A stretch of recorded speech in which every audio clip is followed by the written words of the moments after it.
Buenas tardes a todas y todos.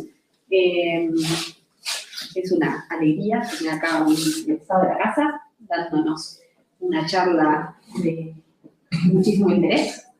El doctor Guido Báez es egresado de grado de la facultad, licenciado en Ciencias Matemáticas, y realizó también su doctorado en Matemática Computacional Industrial en la facultad, así que grado de grado y de posgrado. Hace unos años que dejó la academia para trabajar en otros ámbitos y se dedica a la ciencia de datos, así que es de lo que nos va a hablar hoy. Buscando así en las redes, porque tiene otros gustos y actividades que hoy no creo que nos va a compartir, estilo fútbol, música, cosas, pero sí, para la charla de café. Así que bueno, le damos la bienvenida y lo escuchamos. Gracias, Pedro. Bueno, ¿cómo andan? Buenas tardes. Antes de empezar a contar toda la cuestión formal, quería contar un poquito cómo fue que yo llegué hasta acá, porque para mí fue como así, una sorpresa. Estaba en mi casa haciendo las tareas que uno hace de su quehacer diario, me llegó un mensaje de Claudio. Y dice, mira, ¿querés venir a charlar con nosotros? Bueno, qué sé yo, sí, podemos ir a charlar. No hace falta venir hasta acá, porque tomar un café, no sabía qué era lo que querían puntualmente. Entonces, bueno, me busqué cada Claudia y yo confié en que, bueno, sí, que iba a tener más precisiones cuando llegara acá. Podría haberme secuestrado, no le voy a mentir. No lo sé. No lo sabía en ese momento, pero bueno, acá estoy, así que no, eso no pasa. Bueno, entonces llego acá a la facultad, que bueno, pasa así, tal cual estaba Claudia, Silvia, Claudia y Rosana Cepeda. Y bueno, llegamos, me dicen, bueno, vamos a decanato a charlar. Me siento, imagínense la situación, ¿no? Como si yo me sentara ahí, 4 personas acá mirándome. Examen, ¿viste? Tal cual. Esa era mi sensación. Sí, acá estoy, bueno, y charlé, me cuentan, ¿no? Estaban interesados en, bueno, en ver la perspectiva a partir de un graduado de la facultad, en técnicas por ahí que no son tan claras acá. En realidad no son tan alejadas tampoco, como les voy a contar en un ratito, pero bueno, como que no estaban ordenadas de la manera en la que se usa en la industria, no se ve tanto acá en la facultad. Entonces, bueno, como que era una motivación tratar de ver si podíamos contar, al menos al principio de ellos era el objetivo. Si no recuerdo mal, hablé como una hora y 20, fue una maratón de chorrera de contar todo lo que yo tenía en mente, ¿no? Claro, como me agarran de sorpresa, yo escupo, así. Entonces, cuando termino la conclusión, ellos mismos me dijeron, bueno, sí, es un montón, es súper interesante, y yo me quedé como, claro, ¿no? Es una catarata. Y me piden hacer una charla que la que voy a dar hoy. Por supuesto, yo me puse a reflexionar, no iba a hacer lo mismo con todos ustedes, ¿no? Porque los mato, no vamos a trabajar esa hora y 20 y encima se van fundidos, no. Entonces, la pregunta que yo tenía era, bueno, ¿qué cuento? ¿Qué selecciono? ¿Cómo lo cuento? No sabía quién es la audiencia. Mirá. En español diríamos acojonante. Esa sería la palabra que yo tenía cuando me puse a pensar, digo, bueno, ¿qué escribo? Y bueno, acá esas elucubraciones y pensamientos míos terminan en esta presentación. Es un poquito más general, yo la llamé Datos Industria porque claramente puse el título antes de hacer la presentación, como vienen personas que no saben lo que va a decir, pero después en el medio hay algunas migraciones, algunas cosas, principalmente, por ejemplo, con la academia, que a mí me parece importante, porque justamente en el ambiente académico a contar las conexiones que también hay. Así que, bueno, les quería contar un poco la historia para que sepan, y que vean que, bueno, tiene sus cosas, pero no es una locura lo que voy a decir. Bueno,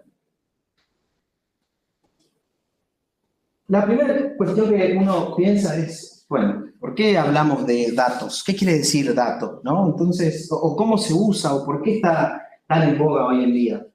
En realidad, en el ámbito científico esto no es noticia, no es novedad. Los datos siempre se han usado. Podemos ir para atrás y empezamos a contar Galileo, Newton, Kepler, todo lo que los científicos conocen, usaban datos. Pero hoy en día, con la capacidad que hay de colectar y utilizar, de manera masiva, se puede llevar a problemas más pequeños que esos problemas en los cuales antes había las personas que eran acaudaladas, eran las que podían decir, bueno, a ver, me voy a tomar un rato para agarrar datos y a ver qué pasa, y desarrollar una teoría. Pregúntenle a Newton. Y hoy en día, con la hiperespecialización que hay y con la cantidad de problemas interesantes que hay y la búsqueda de rédito, ¿no? De conseguir más, podemos pensarlo como maximizar la ganancia, minimizar la pérdida, es más o menos lo mismo cuando uno lo plantea de una determinada manera, pero apuntan hacia eso. La industria busca ser rentable, después buscará otro objetivo, pero lo primero que busca es ser rentable porque es un método de subsistencia. Subsiste si tiene recursos para seguir subsistiendo. Entonces busca mantener esos recursos. Y de ahí entonces viene el problema que yo lo armé en este diagrama. Este diagrama yo lo suelo usar mucho cuando tengo que trabajar con clientes nuevos que no saben de qué se trata esto. Que en particular uno habla de ciencia de datos, pero yo estoy diciendo más general. Yo creo que podríamos hablar del mundo de datos si quieren, porque ciencia de datos yo lo voy a llamar a una porción solamente. Pero cuando hablamos del mundo de datos, comenzamos en el diagrama que tenemos en el cuadrado de la izquierda, arriba, que dice el problema de negocio. Es decir, existe un problema que queremos responder. Hay una pregunta que busca ser respondida. ¿Sí? Con el objetivo puede ser, como les decía, minimizar las pérdidas que tenemos por alguna actividad que hacemos. Ese sería nuestro primer problema. ¿Dónde aparecen los datos? Bueno, acá hay un poco de... ¿Cuál sería la palabra? Bueno, sí, matemáticamente se me ocurren muchas, pero no conozco el trasfondo de todos, así que no quiero usar una. Pero podemos decir que hay una relación, ¿sí?, entre lo que se llama el problema del negocio y el problema de datos. ¿Qué quiere decir? Los datos que tiene una empresa se pueden utilizar de manera tal de darle una analogía al negocio que uno tiene. ¿Sí? Una identificación entre los datos que tiene y el negocio que tiene. Esa es la gran suposición que hay acá, que los datos que se tienen responden a esa situación para después poder manipularlos y generar el entendimiento desde el punto de vista de datos. Acá por eso es importante que el conocimiento a nivel computacional y matemático sea lo suficientemente bueno para manipular ese problema de datos que fue transformado en este nuevo mundo, matemática y computación, principalmente, y si uno lo hace bien esto, en el sentido de que logra que la relación entre el problema de negocio y el problema de datos sea bien, entonces el entendimiento de datos se va a corresponder con el entendimiento del negocio. Y eso es el gran logro, porque justamente uno lo que dice, yo tengo un resultado en el mundo numérico, abstracto, computacional, y eso, ese entendimiento que yo tengo lo puedo traducir en algo que ocurre en el negocio. Si eso ocurre, eso puede ser nuevo o no nuevo, si es novedoso, es algo para informar, se dirige hacia el problema de negocio. Ese es como el gran marco que uno asume a la hora de trabajar con esto. Cuando conectamos todo el entendimiento que nosotros tenemos, podemos armar soluciones. Donde solución acá es una palabra general, ¿no? Pero solamente la uso para referir al problema. Cada un problema podemos o no tener una solución. Entonces, en este caso, este diagrama funciona cuando los datos se corresponden y es posible armar una solución. Puede ser que no sea posible, porque, por ejemplo, fallamos en el modelado o bien los datos que tenemos no son lo suficientemente potentes, yo voy a hablar de eso un poquito más adelante, para responder la pregunta que nosotros queremos atacar. Una cosita que quería decir, es probable que yo use nomenclatura en algún momento, que no todos estén familiarizados. Yo voy a tratar de hacer lo más liviano posible para que eso no ocurra, pero si ocurre, al final cuando yo termine, pueden preguntar lo que quieran, no hay preguntas tontas, cualquier palabra que no les suene, pregúntenla porque para eso estoy acá. En el fondo mi intención es, más que venir yo a hablar, es escucharlos a ustedes, pero bueno, tenemos que poner algo sobre qué hablar, ¿no? Entonces primero voy a empezar por acá.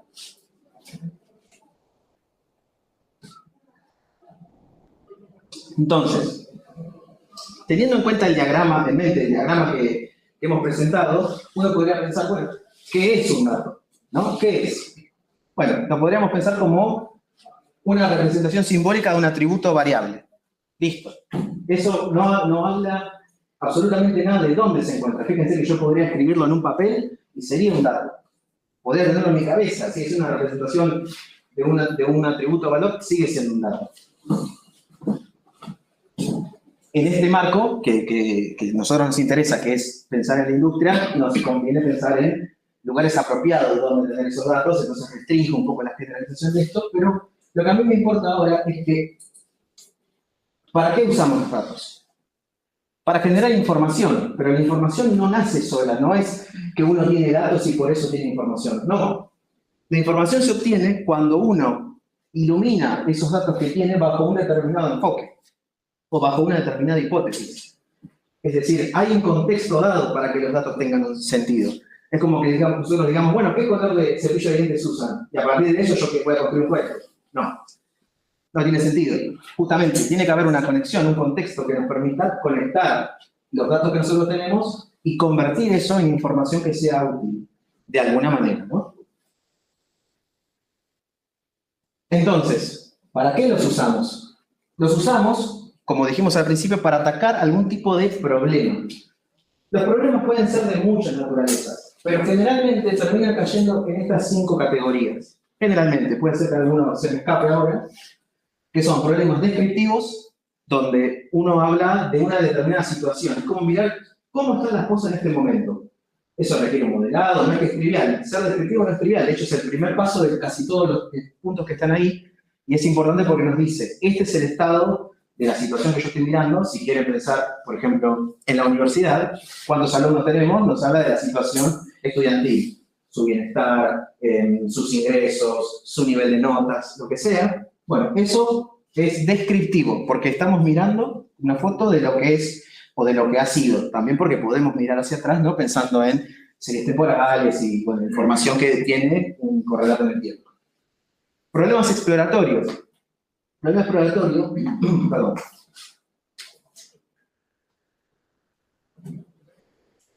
Un problema exploratorio tiene que ver cuando uno por ahí no necesariamente tiene claro qué es lo que está queriendo ver. Entonces, explorar quiere decir, bueno, veamos qué cosas se relacionan con qué, cómo podemos tener la pregunta establecida, pero no tenemos claro el camino. La exploración lo que nos permite es exactamente eso. ¿Cómo se relacionan pares de variables que yo tengo en dirección al objetivo que estoy buscando? Hay relaciones múltiples, hay relaciones simples, hay causalidad, no la hay. ¿Es posible responder? Bueno, esa fase es lo que se llama el análisis exploratorio, que justamente como exploratorio suele ser más ambiguo, fíjense que acá es relativamente ambiguo de definir, pero justamente tiene que ver con eso, ¿no? Con moverse en el espacio donde está mirando cosas para tratar de encontrar relaciones y similitudes que vayan hacia la pregunta en cuestión. El siguiente punto es diagnóstico. Diagnóstico es más claro, porque dice, bueno, ¿cuáles son las condiciones para ver lo que yo estoy mirando? Encontrarlas, determinarlas y ser capaz de describirlas. Piensen en el diagnóstico del médico. Si ustedes tienen síntomas A, B, C y D, entonces probablemente tengan esto. Bueno, acá tiene la misma función, buscar las condiciones para que ocurra una determinada situación. Podemos pensarlo, bueno, si nosotros miramos el índice, no sé, de inflación, por ejemplo, que se me ocurre en este momento, y eso yo tengo un correlato con la cantidad de alumnos que entran a la facultad, bueno, veo que el índice de inflación sube, entonces probablemente tengan menos estudiantes. Es un ejemplo, no digo que sea así, pero estudiantes así. Pero bueno, es una manera de pensar estos diagnósticos. Problemas de predicción, donde predicción, el ejemplo más clásico es el de el tiempo, que decimos, bueno, dado que tengo, bueno, nubes más o menos grandes, está ahora relativamente despejado, ¿cómo va a estar mañana el tiempo? Bueno, eso es un problema de predicción. En un contexto más acotado, bueno, todo esto que yo estoy contando, por supuesto, lo estoy contando a niveles generales. Los problemas se suelen transformar en alguna de estas categorías. Piensen todo en lo que está muy de moda hoy, ¿no? Que reconocer la cara con un celular. Eso es un problema de predicción. ¿Por qué? Porque dado que yo me saco una foto, el sistema no sabe quién es, pero realiza una predicción basada en la información que ya tiene. Por eso se llama predicción, que también lo pueden conocer como clasificación. Pero en términos generales es un problema de predicción. Y por último, los problemas de prescripción. Estos son casi los más interesantes desde el punto de vista de la industria, porque son los problemas en los cuales uno recomienda hacer algo. Tengo esta situación, ¿qué hago? Hacer esto. Bueno, esos son los problemas prescriptivos, son de súper interés. De hecho, el ejemplo que yo les voy a contar en un par de terminas es específicamente un problema de prescripción. Entonces, uno puede pensar, bueno, perfecto, sé lo que son los datos, más o menos tengo una idea de cuáles son los tipos de problemas que puedo encarar. ¿Cómo se estructura un problema? ¿Y quiénes participan? Bueno, el problema se estructura generalmente de vuelta. Existen muchas metodologías. Yo me estoy adscribiendo a una que para mí es muy clara porque es un proceso natural, pero eso no quita que haya otras metodologías existentes que tengan variaciones o uniones o cortes de lo que yo tengo hecho acá, ¿sí? Lo que yo vengo a contarles no es absoluto, es mi experiencia y las perspectivas que yo he estudiado y aprendido. Pero básicamente lo dividimos en estas 6 categorías. Primero, comprensión del negocio, es decir, tenemos que entender el problema que queremos resolver, porque podríamos, si nos va mal, terminar resolviendo otro problema. Y eso es una catástrofe, porque resolvemos cualquier cosa, perdemos plata, tiempo, recursos, nos echan. Entonces, es muy importante, es la parte más importante, por lo menos en mi experiencia, es la de comprensión del negocio. Luego tenemos la ingesta de datos. ¿Qué quiere decir ingesta de datos? Los datos no los tenemos nosotros, ojalá, sería facilísimo. Por lo menos esa parte, no puedo ver más. Necesitamos poder traerlo al lugar donde nosotros estamos trabajando. ¿Cómo hacemos eso? Bueno, eso depende de la naturaleza de lo que vengan. Piensen, por ejemplo, en videos de YouTube. ¿Quieren analizar videos de YouTube? Ustedes no se imaginan la infraestructura que necesitarían para poder drenar todos los videos que ocurren en lo que se llama stream, en un flujo, y traerlos hacia donde ustedes quieren y usarlo, sin contar el tamaño que tienen, el tiempo que necesitarían para traer toda esa información, el tiempo de procesamiento para hacer las tareas que quieran hacer es masivo. Entonces, para eso, ese tipo de trabajo cae en lo que se llama ingesta de datos, que lo que busca es unificar todas las fuentes de datos posibles, a veces hasta puede ser papel, o sea que requiere un proceso de digitalización, para luego pasar a la fase siguiente. Supongamos que lo tenemos todo bien ordenadito, que ya pasó por la parte de ingesta, y queremos que lo use alguien más. La siguiente fase es la de investigación, donde efectivamente se realiza el planteo del problema, habiéndolo entendido desde el punto de vista del negocio, y en esta fase es donde uno dice, bueno, el problema puede ser que caiga en la esfera de lo que yo conozco o no. Si no cae, hay que ir a buscar. Ahí es donde entra leer bibliografía, white papers, cualquier recurso que pueda ayudar a mí a entender el problema, discutir con la gente también, con los mismos, si hay especialistas en esto, es ir a buscarlos y charlar, para tratar de adquirir el conocimiento que se pueda en la determinada área. En el ejemplo también les voy a contar ejemplos de eso, porque a mí me pasa regularmente que en la fase de investigación yo necesito aprender, no puedo saber todo yo, así que necesito gente que me asista. Y esa interacción es muy rica porque al final termino aprendiendo un montón de cosas sobre un montón de temas. Supongamos que terminamos la fase de investigación, hablamos de factibilidad, se puede resolver el problema, hay muchos detallecitos importantes ahí que ahora no nos vamos a preocupar. Comienza la fase de prototipado.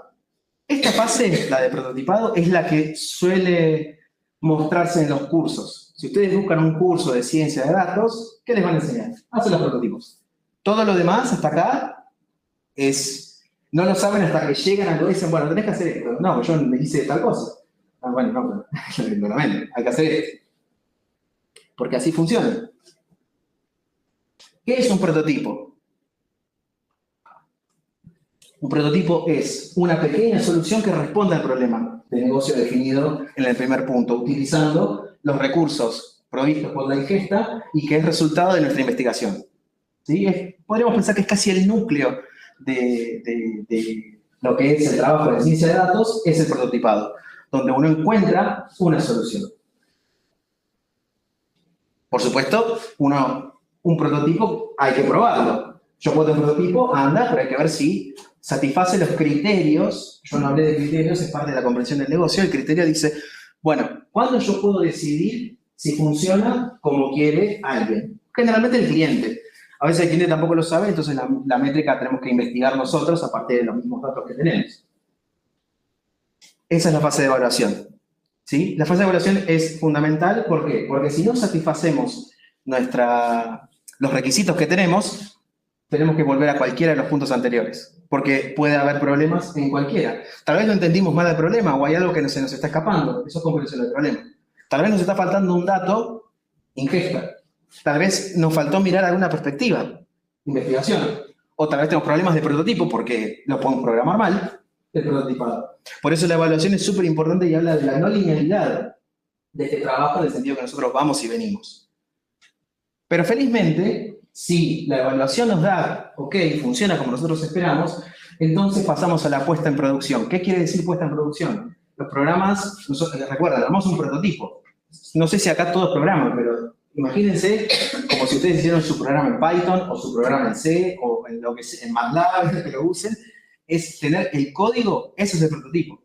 Pero hacer que ese código funcione con disponibilidad para todo el mundo, satisfaciendo cualquier tipo de contingencias que puedan ocurrir, no es trivial. Justamente no se hace en la parte de prototipado. Tiene un apartado especial para todo lo que es la manipulación computacional y de satisfacción de requerimientos de uso, ¿no? Se va a usar en una empresa, en los celulares, se va a usar en un dispositivo, por ejemplo, microcontrolador, se lo lleva y está la solución ahí, la tengo en la nube, la tengo en un programa de computación.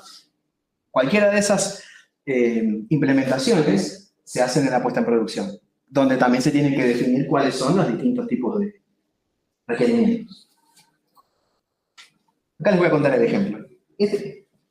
Yo tuve la suerte de trabajar en un montón de tipos de problemas. He pasado por problemas de ambiente, problemas de salud, problemas de defensa, problemas de petróleo. He tenido la suerte de poder trabajar en un montón de ese tipo de cosas y hay similitudes y diferencias. Bueno, mucho de lo que les cuento son las similitudes. Particularmente, este es un ejemplo de que he trabajado en una recicladora de papel. Cuando arrancamos, ellos no tenían muy claro cuál era el problema. Ellos decían, nosotros queremos usar ciencia de datos. Vale. Está bien, es un buen comienzo, pero nos la hace difícil. Entonces empezamos a trabajar. Bueno, ¿cómo podemos hacer para conseguir algo que les sirva? Y ahí es donde viene a la mente el que les sirva. ¿Que les sirva a quién? En realidad en este problema yo no interactuaba con el cliente real, sino con el manufacturero del cliente. Entonces el manufacturero que decía, nosotros queremos tener una ventaja estratégica respecto de la competencia. Bueno, seguía siendo difícil porque es muy ambigua la formulación. Entonces ahí empezamos un tira y afloje. Primero tuvimos que enseñarles nosotros cómo trabajamos. Ellos tienen que tener confianza en nosotros, así que imagínense cuántas veces yo hablé de las cosas que estoy hablando ahora con ustedes. Un montón. De manera de que ellos entiendan qué es lo que hacemos, cuál es nuestra intención, cuál es nuestra metodología, cuáles son las técnicas que usamos. Cuando logramos eso, ellos empiezan a trabajar con nosotros, empiezan a confiar en nosotros y empiezan a decir, bueno, mira, me parece que esto anda por acá.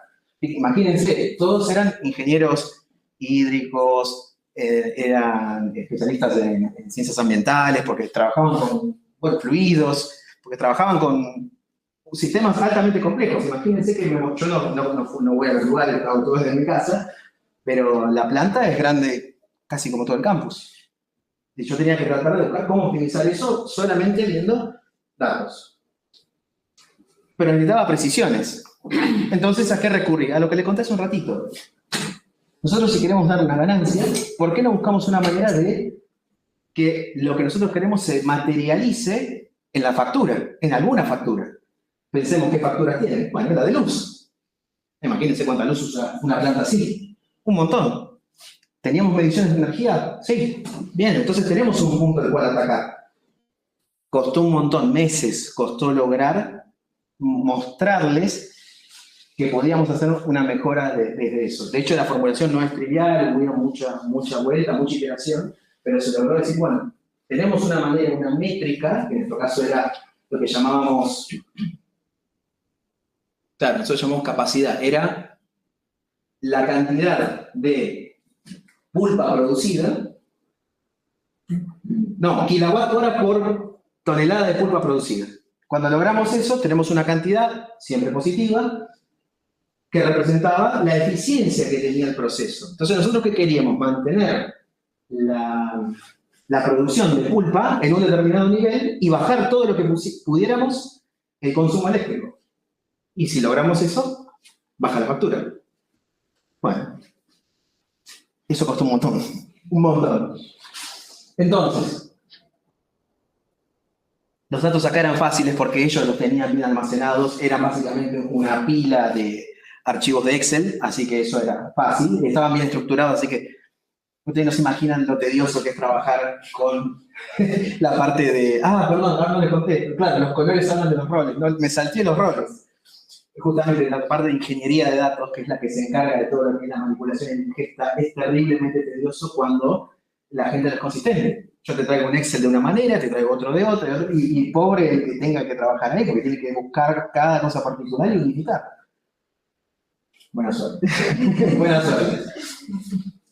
En este caso era fácil, era consistente, funcionaba bien, así que esta fase fue bastante tranquila. La segunda parte compleja fue la parte de ciencia de datos, que era lo que yo les contaba, la investigación y la prototipado. En ese caso, nosotros, ¿qué teníamos que evaluar? Primero, factibilidad, es decir, tenemos datos que puedan responder a la métrica que nosotros queremos evaluar. La métrica final, recuerden, era la factura de luz. Pero lo más cercano que teníamos nosotros era alguna medida de electricidad. Y teníamos corriente de los motores. Usamos esos datos y eso nos iba en dirección a donde nosotros queríamos ir. Después necesitábamos la pulpa. ¿Cuánta pulpa producíamos? Bueno, también lo teníamos listo. Entonces teníamos por lo menos lo principal. Después necesitábamos ver que el proceso, que es un proceso complejo, un montón de módulos y tuberías y flujos y reflujos, que hacen que nosotros tuviéramos que ver que la información que teníamos era apta para resolver el problema. Felizmente lo fue, aunque tenía sus bemoles porque había datos que la planta no tenía que eran de importancia vital, como por ejemplo la basura que entra, recuerden el papel reciclado, así que imagínense, yo no sé qué es lo que está entrando. Es muy difícil de tratar de predecir cuánta energía vamos a necesitar si no sé si entra un televisor, por ejemplo, al flujo de agua. No lo sabíamos. Bueno, pero con lo que teníamos pudimos hacer bastante. ¿El prototipo qué fue? El prototipo fue agarrar modelos de Machine Learning, que fueran modelos que, dado la configuración de la planta, nos dé cuánto energía íbamos a gastar y cuánto íbamos a producir. Era la cantidad que nosotros necesitábamos. Y luego eso lo combinamos con un modelo de optimización. Porque claro, recuerden que, y por eso yo hablaba de prescripción, yo quería dar una recomendación. Para dar la recomendación, ¿qué es lo que estoy diciendo? Dada esta configuración, ¿cómo deberíamos modificar los valores que tenemos para tener ese valor mínimo de energía manteniendo la producción al nivel que nosotros queremos? Bueno, funcionó bárbaro. Ese es el final de la historia, que funcionó bárbaro. Eso se ve en la satisfacción al cliente. El cliente estaba súper contento. De hecho, tenemos ahora la siguiente fase. Esto lo estoy haciendo ahora, terminó hace poquitito. Va a continuar. Y por último, eso no está hecho, pero la solución en este caso, de cuando finalmente se implementa en nube, es lo que nos piden a nosotros. De nube, no sé si todos están familiarizados, lo podemos charlar en la zona de preguntas si quieren, pero básicamente yo lo envío para que se pueda acceder desde cualquier lugar del mundo. Eso sería un buen resumen. ¿Sí? Para no saltármelo, porque ahora viene la parte más dura, es que analista de datos es el que se encarga de el entendimiento del problema y de la evaluación. Justamente es el punto que está más cerca del cliente. El ingeniero de datos es el que es el primer frente de los datos que uno tiene hacia, del equipo de análisis.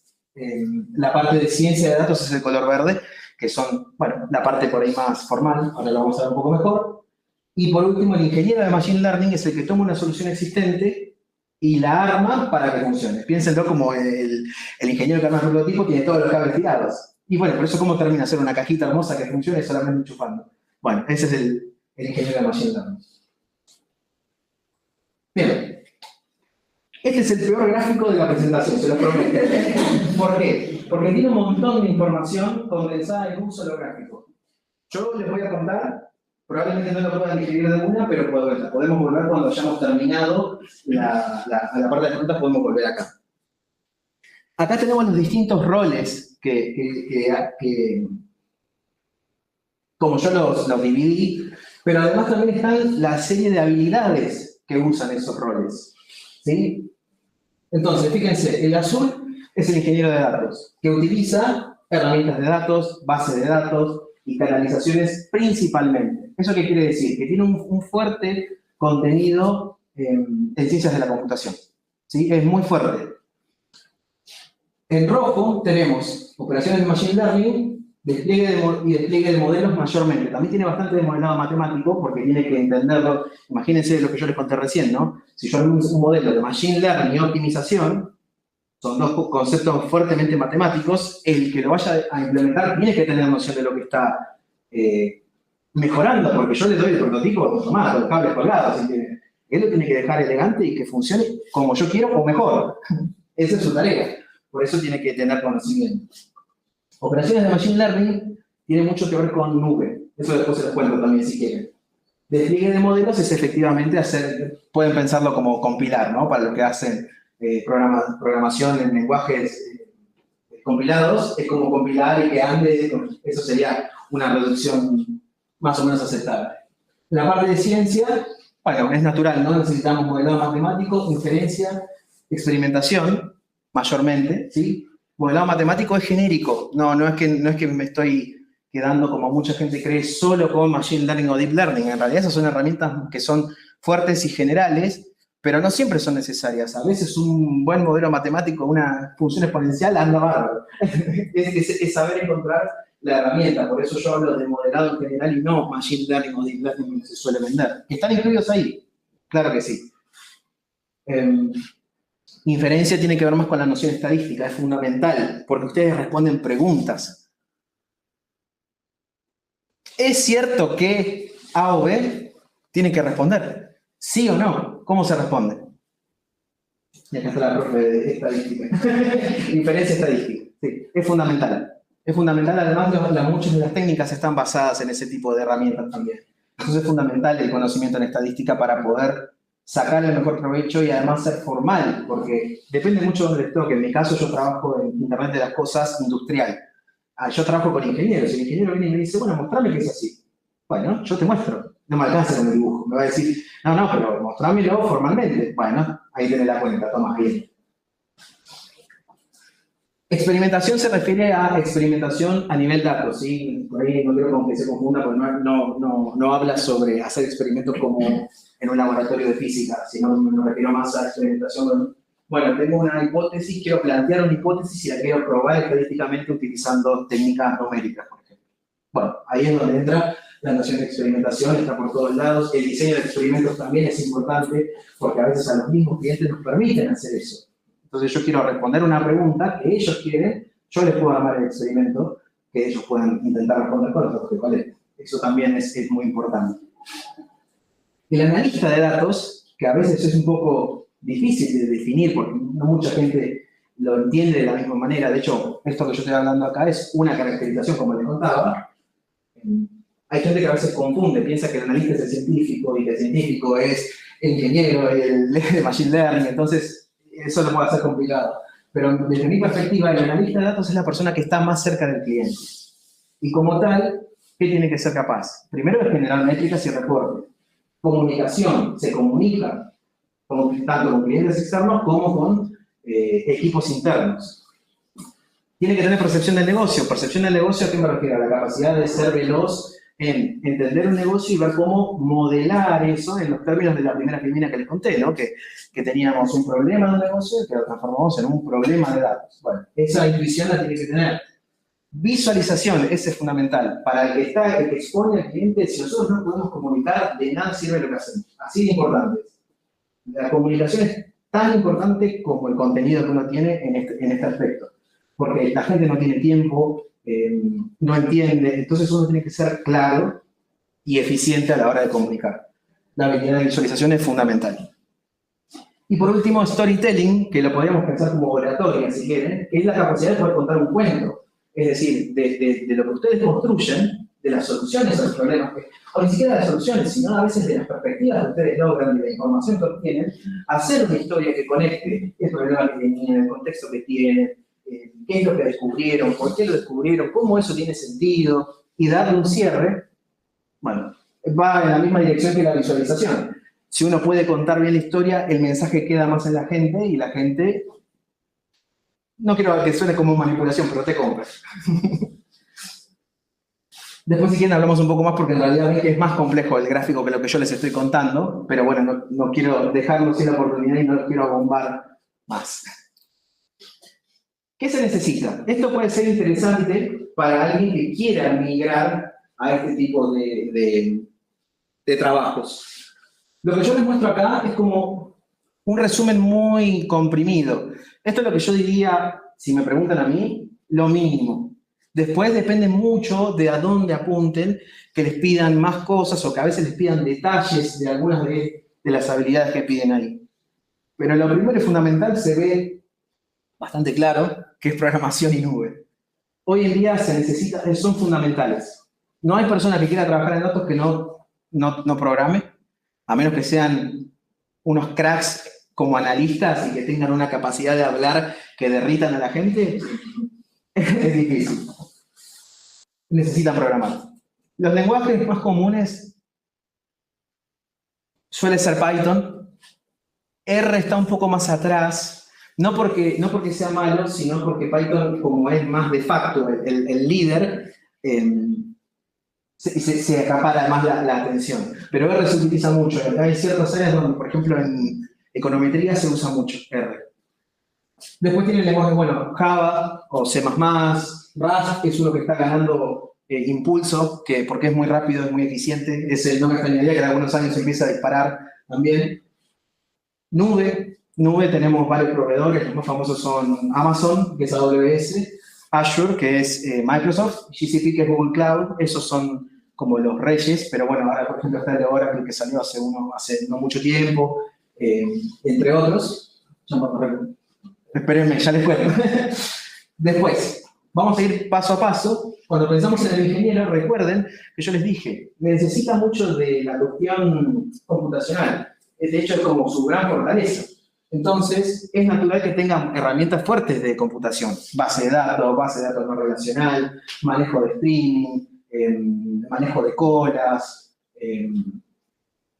Bueno, todo lo que sea la manipulación de datos, estructuras de datos. Ahí entra el ingeniero de datos. Bueno, Big Data, que es una palabra que suena un montón, también, ¿sí? Es el ingeniero de datos el que se encarga de eso. Esos son tienen ejemplos si les interesa.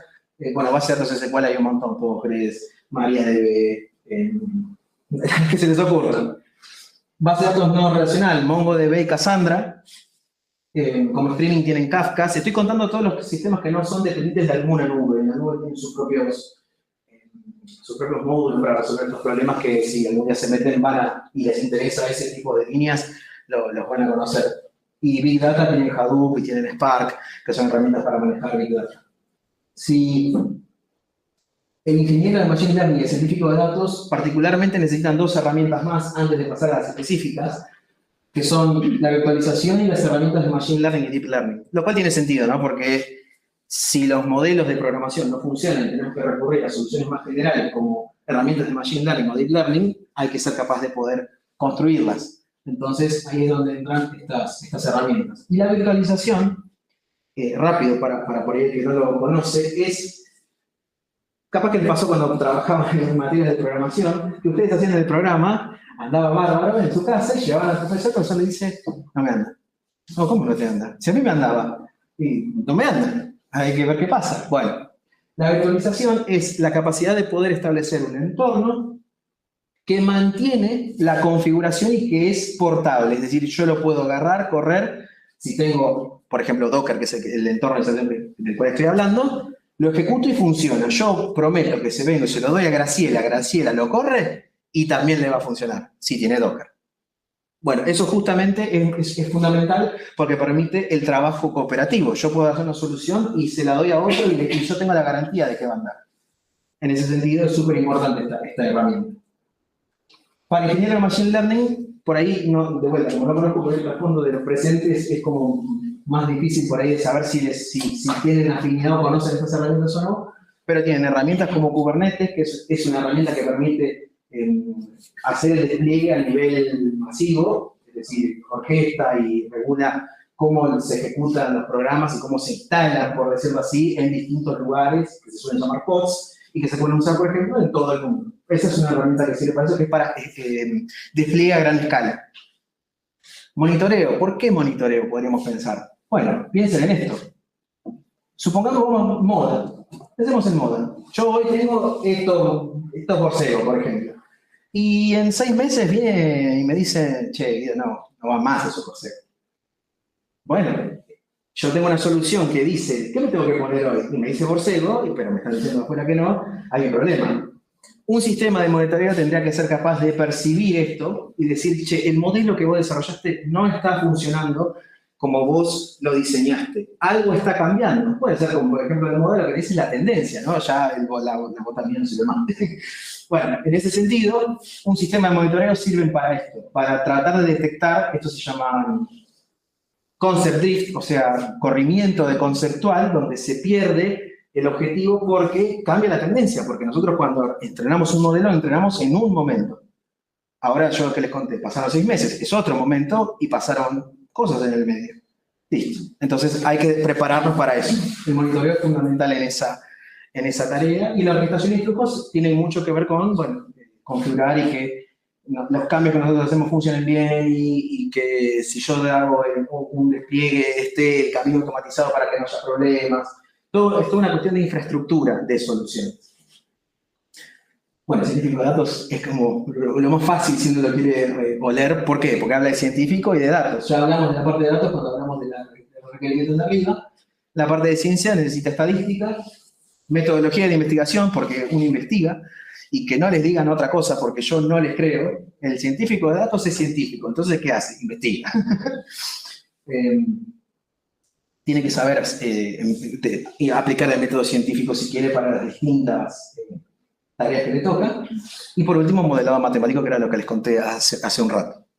Y por último, el analista, bueno, como les conté, como tiene mucho de enfrentarse al cliente, tenemos herramientas de visualización, oratoria, presentaciones y perspectiva de negocio, básicamente como que son las habilidades que requeriría para desemplear, para emplear, no desemplear, eso. Esta primera habla un poco sobre la transición que yo voy a hacer, porque como que me hice el foco ahora en imaginarme la situación de ustedes están acá y me dicen, che, Guido, la verdad que me encanta lo que me contaste. ¿Cómo hago yo para hacer lo mismo que haces vos? Bueno, es lo que les conté acá. Pero yo quiero hacer una transición ahora, que me ayuda esta filmina, que me quedó con ella, para pasar a otro tema que también está relacionado con esto, que tiene que ver con, bueno, un poco lo que dice ahí. Fijémonos que yo tengo un diagrama de Venn que me está diciendo cómo interactúan las distintas ciencias que se involucran. La matemática, la ciencia de la computación y el conocimiento del dominio, que es más general. El conocimiento del dominio es dado el contexto de un problema. Ese problema tiene su contexto. Por ejemplo, un problema como el que les conté, reciclaje de papel. Tiene su contexto. Puede ser, por ejemplo, físico, químico, puede tener implicancias éticas, tiene un montón de cosas que hay que tener en cuenta. Cuando nosotros combinamos distintas partes, podemos ver el enfoque tradicional. Por ejemplo, matemática y ciencias de la computación termina en modelado machine learning.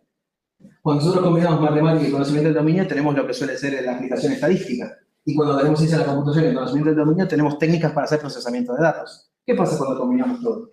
Tenemos herramientas más potentes. Entonces yo a partir de acá, de este momento, lo que quiero hablar es contar un poco sobre cómo es lo que yo veo a partir de la academia y la industria en este sentido. Entonces, ¿cómo suele ser la investigación en la academia y en la industria? Generalmente, y por supuesto acá hay muchos investigadores, así que no me maten, pero la investigación básica suele encarar problemas grandes, ¿sí? ¿A qué me refiero a problemas grandes? A problemas que tienen interés a nivel de humanidad, por ejemplo. Piensen en los grandes resultados, que si nosotros venimos descendemos de los monos o no, eso es un gran problema, que no va a tener una injerencia por ahí necesariamente en nuestro día a día, pero sí es, como aparece debajo, de naturaleza teórica, porque nos interesa saber, porque el ser humano tiene la necesidad de saber.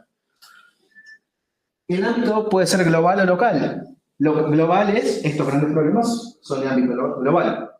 Pero no quita que no haya problemas locales. Por ejemplo, cuando hay un estudio en una escuela en azul, eso es un problema local.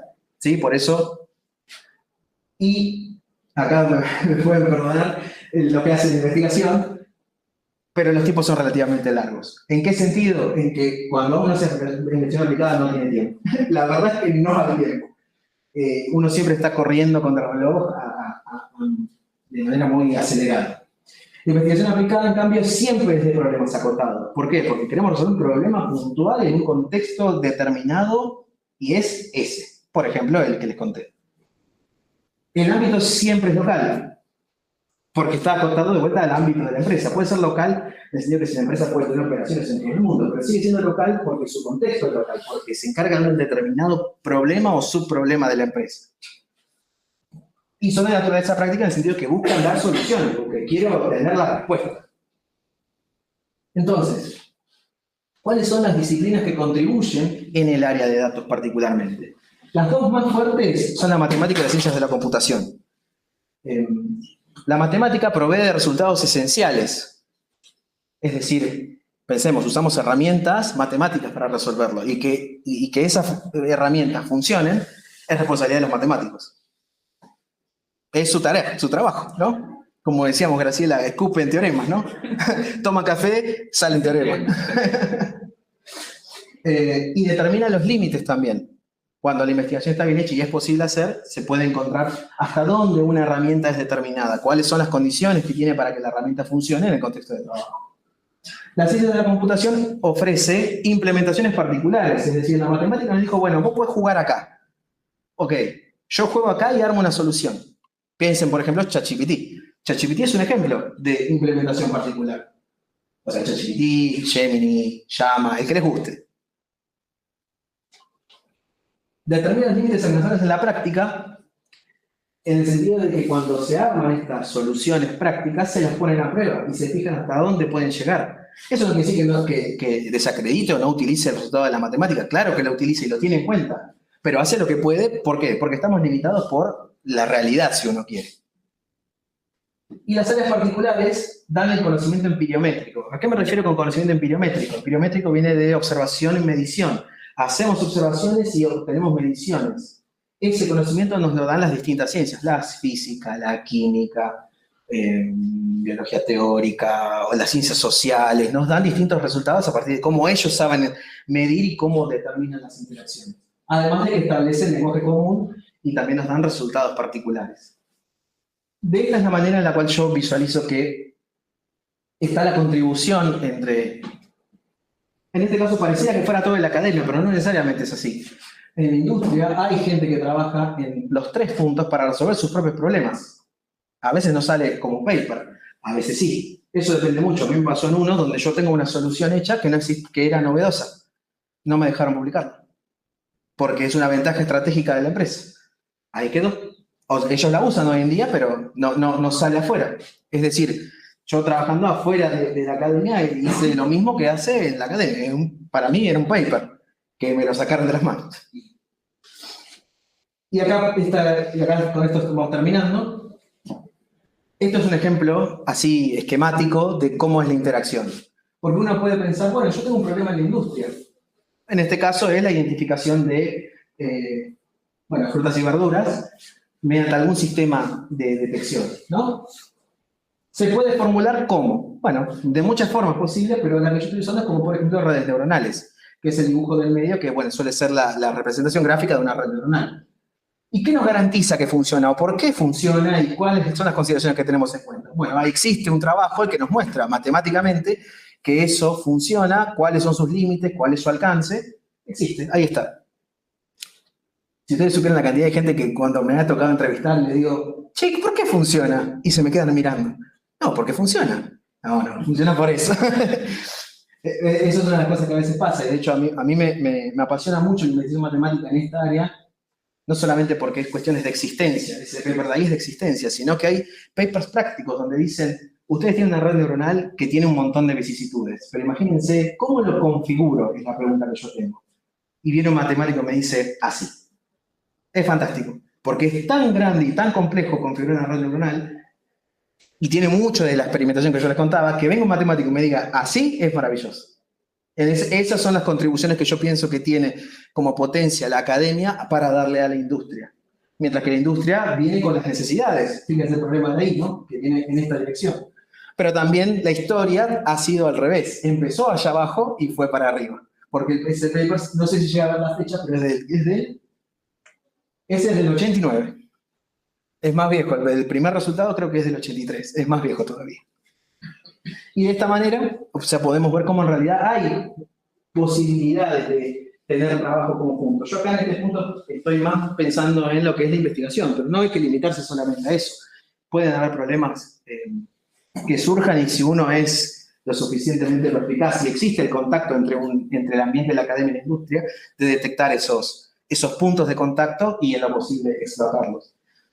Yo soy consciente también, porque estuve trabajando con ustedes, que no siempre es fácil eso, que hay que responder ante organismos que nos piden trabajar de una cierta manera o de otra, y en nuestro país tampoco es que nos deja tanto hacer eso, pero que se puede hacer, se puede porque hay lugares donde se hace y funciona. Y bueno, esa es casi como la esperanza que yo tengo que también se pudiese hacer acá eventualmente. Entonces, para terminar, bueno, desde el punto de vista industrial y para el que le interese trabajar eventualmente en este tipo de áreas, programación y nube. Así, se los digo, estudien programación, estudien nube y empezaron bien. Flexibilidad. ¿Por qué flexibilidad? Porque como les conté, dependiendo de dónde estén, pueden necesitar, o sea, necesitan flexibilidad para todas las herramientas que tienen que aprender. Pero también tienen que tener flexibilidad para escuchar al otro, que tiene un problema, que habla un lenguaje diferente. Y ustedes son los que manejan el lenguaje técnico, entonces es responsabilidad de ustedes el decir, bueno, tal vez no estoy entendiendo bien, pongámonos de acuerdo, establezcamos el marco, ¿qué quiere decir esto? ¿Qué quiere decir aquello? Hagamos el glosario, si quieren.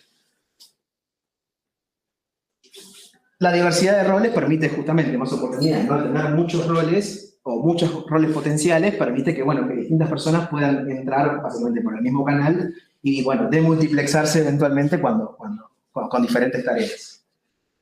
Y el trabajo en equipo, ¿no? Como pueden ver, al haber tantas habilidades y tantas cosas que se necesitan y tanto conocimiento y habilidades duras, que son las que ya hablábamos, habilidades suaves, que es la además de la analista, son necesarias. Uno puede tenerlas todas y no. No, generalmente no. Entonces el trabajo en equipo es fundamental en ese sentido.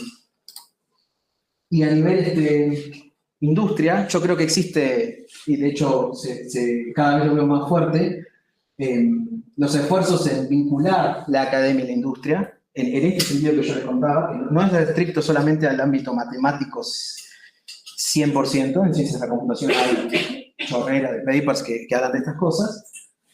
Hay oportunidades para diversos especialistas, de hecho a mí me han llamado para trabajar como investigador en empresas hasta de videojuegos, imagínense. Pedían más investigador en matemática de videojuegos. ¿Para qué? No lo sé, no lo acepté. Pero pasa. Investigadores aplicados. Cualquier persona que tenga formación, que pueda manejar el lenguaje matemático, puede entrar. No está restringido eso, no tienen que saber el teorema de Han-Banach para si quieren entrar. No hace falta. Lo que sí hay que tener es ganas de embarrar las manos y decir, bueno, yo tengo que trabajar con la matemática y requiere que por ahí, no sé, si son muy jóvenes, que desempolven los libros o, bueno, estructurar la cabeza y pensar en términos matemáticos, como lo hacían cuando estudiaban, ¿no? Y en ese mismo sentido, los graduados con afinidad al modelado y la investigación, por supuesto que pueden intentarlo. De hecho, yo he tenido compañeros que vienen de económicas. El modelado. Ellos modelan. Y yo también tenía perfil de investigación, por ejemplo, y han venido a trabajar conmigo, compañeros de trabajo. Porque justamente no hay que pensar que, en mi experiencia, no hay que pensar que porque se llama ciencia de datos y se usa matemática y ciencia de la computación como les conté, nadie más puede hacerlo. No, todo lo contrario. De hecho, pueden dar muchos aportes ricos desde distintas perspectivas. En ese sentido, yo creo que es muy importante que más gente en esas áreas se anime a, bueno, de hecho los hay, pero que se anime a hacerlo. Y bueno, está implícito en todo lo que conté, pero se realiza la investigación tanto en la academia como en la industria.